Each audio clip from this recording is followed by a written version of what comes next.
Thanks for join Global Tutorial Bernard Simamora, SSI, SIP, SH, MH, MM. Subscribe, like, and share. Selamat mengikuti. Mata Kuliah Pengantar Ilmu Hukum, PIH. Topik ke-46 dari 80 topik. Klasifikasi Hukum, bagian ke-7. Penggolongan atau klasifikasi hukum menurut Dudu Duswara Mahmudin antara lain sebagai berikut, hukum berdasarkan masa berlakunya. Berdasarkan kriteria masa berlakunya, hukum dapat digolongkan ke dalam A. Hukum positif, ius constitutum, yaitu hukum yang berlaku saat ini, pada masyarakat tertentu, dan wilayah tertentu. Hukum positif, biasa juga disebut tata hukum. Contohnya, hukum pidana berdasarkan KUHP. B. Hukum yang dicita-citakan, diharapkan, direncanakan akan berlaku pada masa yang akan datang, ius constituendum. Contoh dari hukum yang dicita-citakan, misalnya rancangan undang-undang, RUU. Sudiman Kartohadiprojo, dikutip Surjono Sukanto dan Purnadi Purbacaraka dalam bukunya, menyatakan bahwa ius constitutum sebagai lawan dari ius constituendum, yaitu kesemuanya kaidah hukum yang kita cita-citakan supaya memberi akibat peristiwa-peristiwa dalam sesuatu pergaulan hidup yang tertentu. Selain itu, perbedaan antara ius constitutum dan ius constituendum yaitu terletak pada faktor waktu, yaitu masa kini dan masa mendatang. Hukum diartikan atau diidentikan dengan istilah hukum positif. Melihat pendapat Utrecht, bahwa setelah diundangkan, maka ius constituendum menjadi ius constitutum. Apabila ius constitutum mempunyai kekuatan hukum, maka sebagai ius constituendum memiliki nilai sejarah. Hal ini dapat terjadi dengan cara seperti berikut. A. Digantinya suatu undang-undang dengan undang-undang baru. B. Perubahan undang-undang yang ada, dengan jalan memasukkan unsur-unsur baru. C. Penafsiran peraturan perundang-undangan. D. Perkembangan doktrin atau pendapat ahli hukum. Hukum berdasarkan cara mempertahankannya. Berdasarkan kriteria ini, atau juga disebut golongan hukum berdasarkan fungsinya, hukum dapat dibagi menjadi A. Hukum material, substantif, yaitu hukum yang mengatur tentang isi hubungan antar sesama anggota masyarakat, antara anggota masyarakat dengan masyarakat, antar anggota masyarakat dengan penguasa negara, antar masyarakat dengan penguasa negara. Di dalam hukum material ini ditetapkan mana sikap tindak yang diharuskan, gebot, mana yang dilarang, verbot, dan mana yang dibolehkan, mogen, termasuk akibat hukum dan sanksi hukum bagi pelanggarannya. Dengan demikian, hukum material menimbulkan hak dan kewajiban. Dalio menyatakan bahwa sumber hukum material merupakan sumber yang menentukan isi suatu peraturan hukum. Contoh dari hukum material, misalnya ketentuan hukum yang ada dalam KUHP, KUH Perdata, Undang-Undang Nomor 1 Tahun 1974 tentang perkawinan. B. Hukum formil, adjektif, yaitu hukum yang mengatur bagaimana cara penguasa mempertahankan dan menegakkan serta melaksanakan kaidah-kaidah hukum material, dan bagaimanakah cara menuntutnya apabila hak seseorang dilanggar oleh orang lain. Dalio menyatakan bahwa sumber hukum formil merupakan sumber yang menentukan bentuk dari suatu peraturan hukum. Biasanya hukum formal disebut juga hukum acara yang meliputi hukum acara pidana, KUHP, hukum acara perdata, HIRRIB, dan hukum acara peradilan tata usaha negara, HAPTUN. Mempertahankan atau melaksanakan hukum material di negara hukum merupakan jalan tertentu, jalan hukum melalui beracara. Dalam beracara, terdapat aturan-aturan beracara. Hukum acara termasuk hukum formil, oleh karena itu hukum formil cakupannya lebih luas daripada hukum acara. Hukum acara dapat dipakai dalam arti luas atau sempit. 1. Arti luas. Dalam arti luas, hukum acara meliputi tindakan-tindakan persiapan, tindakan-tindakan acara sesungguhnya dan tindakan-tindakan pelaksanaan. 2. Arti sempit. Dalam arti sempit, hukum acara hanya meliputi tindakan-tindakan acara sesungguhnya. Dalam mempertahankan hukum material tidak hanya dengan jalan beracara saja, melainkan dapat dengan cara arbitrase. Arbitrase itu sendiri berasal dari kata arbitrate, bahasa Latin, yang berarti kekuasaan untuk menyelesaikan sesuatu perkara menurut kebijaksanaan. Definisi secara terminologi dikemukakan berbeda-beda oleh para sarjana saat ini walaupun pada akhirnya mempunyai inti makna yang sama. Arbitrase menurut Subekti adalah penyelesaian atau pemutusan sengketa oleh seorang hakim atau para hakim berdasarkan persetujuan bahwa para pihak akan tunduk pada atau menaati keputusan yang diberikan oleh hakim yang mereka pilih. Priyatna Abdurrashid juga menyatakan bahwa arbitrase adalah suatu proses pemeriksaan suatu sengketa yang dilakukan secara yudisial seperti oleh para pihak yang bersengketa, dan pemecahannya akan didasarkan kepada bukti-bukti yang diajukan oleh para pihak. Pada dasarnya arbitrase adalah suatu bentuk khusus pengadilan. Poin penting yang membedakan pengadilan dan arbitrase adalah bila jalur pengadilan, judicial settlement, menggunakan satu peradilan permanen atau standing court, sedangkan arbitrase menggunakan forum tribunal yang dibentuk khusus untuk kegiatan tersebut. Dalam arbitrase, arbitrator bertindak sebagai hakim dalam mahkamah arbitrase, sebagaimana hakim permanen, walaupun hanya untuk kasus yang sedang ditangani. Selain itu, di Indonesia, perangkat aturan mengenai arbitrase yaitu Undang-Undang Nomor 30 Tahun 1999 tentang Arbitrase dan Alternatif Penyelesaian Sengketa, Pasal 1 Angka 1 yang mendefinisikan arbitrase sebagai cara penyelesaian sengketa perdata di luar peradilan umum yang didasarkan pada perjanjian arbitrase yang dibuat secara tertulis oleh para pihak yang bersengketa. Arbitrase dapat berupa arbitrase sementara, ad hoc, maupun arbitrase melalui badan permanen, institusi.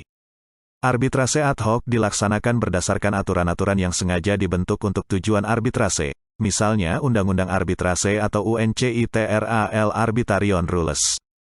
Pada umumnya arbitrase ad hoc ditentukan berdasarkan perjanjian yang menyebutkan penunjukan majelis arbitrase serta prosedur pelaksanaan yang disepakati oleh para pihak. Penggunaan arbitrase ad hoc perlu disebutkan dalam sebuah klausul arbitrase. Lembaga arbitrase di Indonesia yaitu Badan Arbitrase Nasional Indonesia, BANI. Berdasarkan terkoordinasi dan tidak terkoordinasinya arbitrase oleh suatu lembaga, maka jenis arbitrase terbagi menjadi dua, yaitu 1. Arbitrase ad hoc. 2. Arbitrase institusional. Secara umum, klausula arbitrase akan mencakup 1. Komitmen, kesepakatan para pihak untuk melaksanakan arbitrase. 2. Ruang lingkup arbitrase. 3. Apakah arbitrase akan berbentuk arbitrase institusional atau ad hoc? Apabila memiliki bentuk ad hoc, maka klausula tersebut merinci metode penunjukan arbiter atau majelis arbitrase. 4. Aturan prosedural yang berlaku. 5. Tempat dan bahasa yang digunakan dalam arbitrase.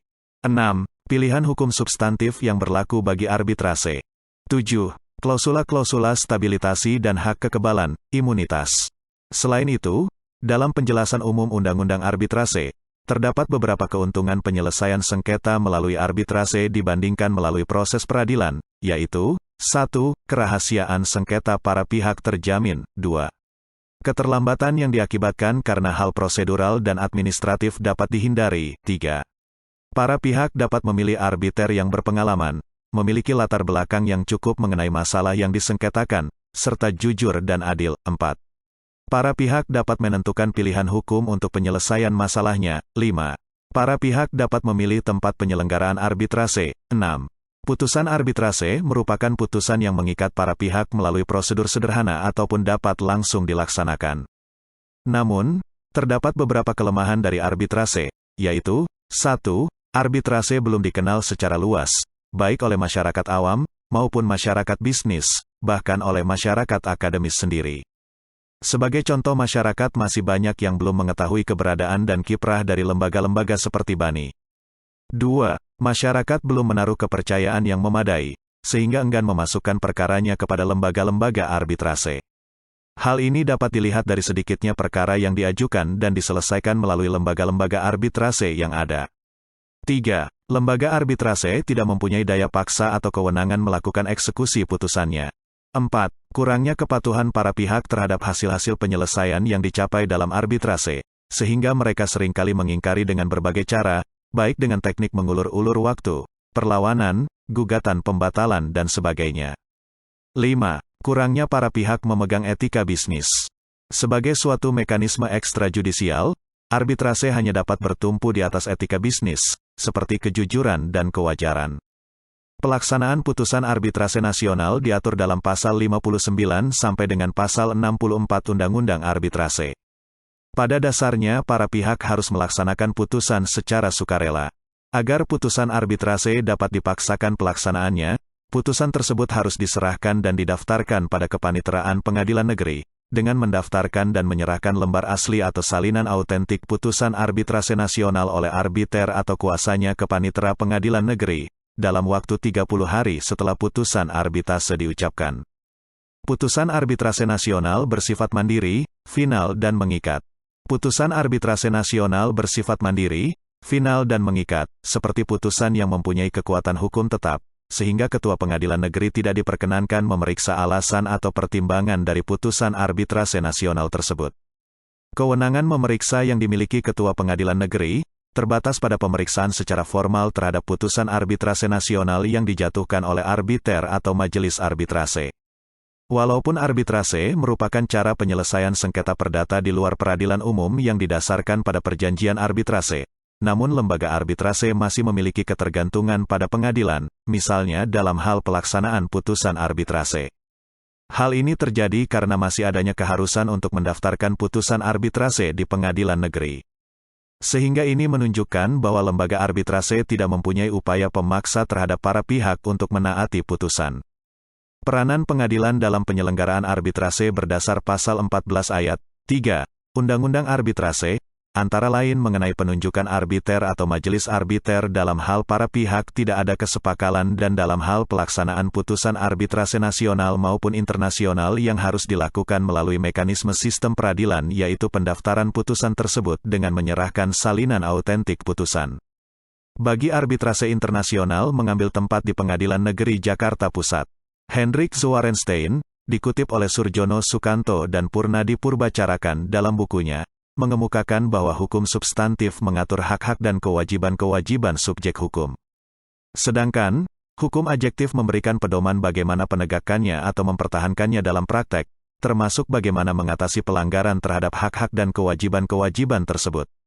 Selain itu, menurut fungsinya, Lemaire mengemukakan bahwa hukum formal bertugas menegakkan hukum material, sebagai suatu kompleks kaidah-kaidah hukum. A.M. Bos mengemukakan bahwa hukum material mengatur hubungan antar manusia. Apabila aturan-aturan ini dilanggar, maka harus terjadi sesuatu. Hukum material harus ditegakkan dan hal itu terjadi di dalam suatu acara. Acara tersebut diatur dan aturan-aturannya disebut hukum formil. Hukum formil adalah hukum acara, meliputi hukum acara perdata, hukum acara pidana, dan hukum acara tata usaha. A.M. Bos juga membedakan antara hukum material dengan hukum formil, yaitu didasarkan pada isi struktur tata hukum, yang dikelompok-kelompokkan, misalnya hukum publik dan hukum perdata. Patton juga menyinggung perbedaan hukum material dan hukum formil. Salah satu pembedaan yang tidak disetujui oleh Patton yaitu dikembalikan pada ruang lingkup masing-masing hukum. Hukum material menentukan hak-hak, sedangkan hukum formil mengatur bagaimanakah acaranya apabila hak-hak tersebut dilanggar. Itulah materi topik ke-46 pengantar ilmu hukum. Channel ini akan sangat membantu masyarakat umum dan para mahasiswa di perguruan tinggi manapun di Indonesia. Subscribe dan like, agar Anda mendapatkan update tutorial lainnya. Bagikan juga link video ini, agar teman lain juga mendapatkan manfaat channel ini. Sampai jumpa.